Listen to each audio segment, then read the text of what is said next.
here at the Fairmont Royal York Hotel. And I'm going to take you on a tour of this great hotel, at one time the largest hotel in the British Empire, and it was the same height as the Great Pyramid of Giza. So come along as we enter the front door of the famed Royal York Hotel.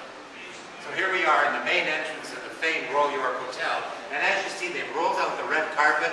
This is the same red carpet that is rolled out every time Her Majesty Queen Elizabeth comes and stays here, as this is her official residence when she's here in Toronto, here at the Royal York Hotel. Here we are in the main lobby of the Fairmont Royal York. And what is so surprising about this massive lobby that we are in, this at one time was the same size as the hotel that used to stand here, the Queen's Hotel, that was torn down to build this mammoth mansion of a hotel. And behind me you see the great clock of the Fairmont. That is a replica of the Canadian Pacific clock that used to stand across the street at Union Station.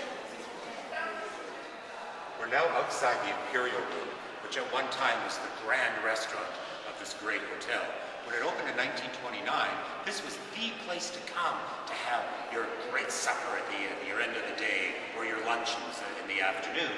But it was also before the building of the great hotels in Las Vegas and the showrooms. This is where you came to see the great singers like Ella Fitzgerald and Duke Ellington, Peggy Lee. You'd come here for cocktails and maybe a little supper, and you'd watch a show given by these entertainers, the greatest of the entertainers of the 20th century, here at the Imperial Room.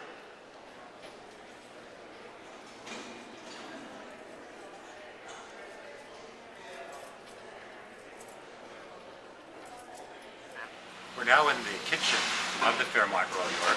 This is the largest kitchen in Canada. It's 3 floors. It runs the entire length of the hotel, and they serve over 1 million meals a year, including all those meals that are served to all the heads of state that stay here are all made in this kitchen.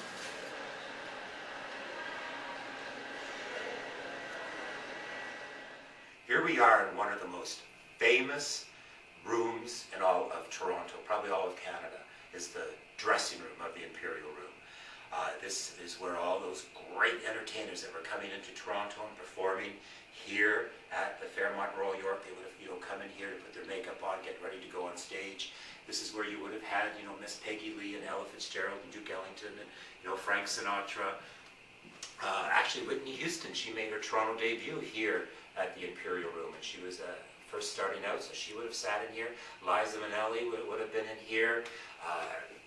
You would have had all those people who were either beginning their careers or coming to the end of their long distinguished careers.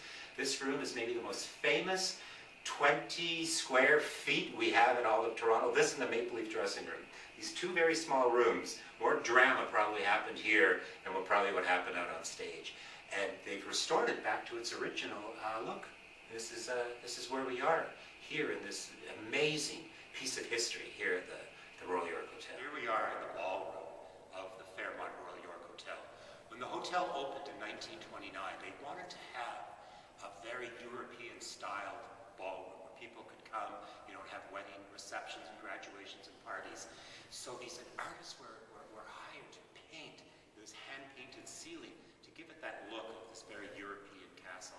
And over the years, the hotel, like most hotels in the world, have been, constantly being, updated and modernized, with, faster elevators and, high-speed internet and air conditioning.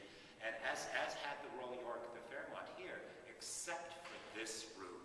This room has remained completely untouched since 1929. Even the chandeliers are completely original, and all this beautiful hand-painted mosaic work that you see along the ceiling and all along the walls and the balconies. It's the same colors that were used back in 1929, completely untouched.